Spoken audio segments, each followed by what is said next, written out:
ELA Masters, it's your turn.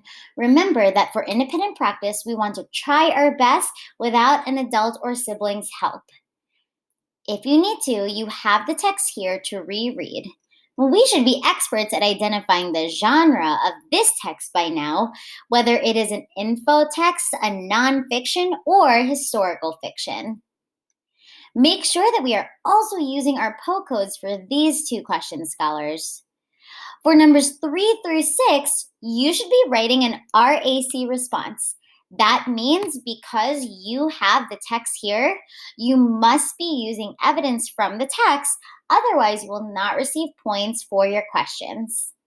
Number 3, there are many different causes of leukemia. What do you think caused the leukemia, affecting people living in Hiroshima during the setting of Sadako and the Thousand Paper Cranes? When you restate, you should start with, this leukemia was caused by. 4. Sadako is living in 1954. Is there chemotherapy available to treat people with leukemia? Write an RAC response. Either there is or there is no chemotherapy available because. Again, make sure that you double check in the text for facts. And for number 5, scholars, I want you to revisit your predictions from yesterday.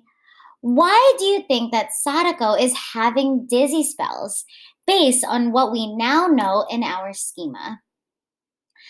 ELA Masters, as I'd shared with you, there was a lot that I felt like I had to process while reading this text, especially thinking about how children are mostly affected by leukemia.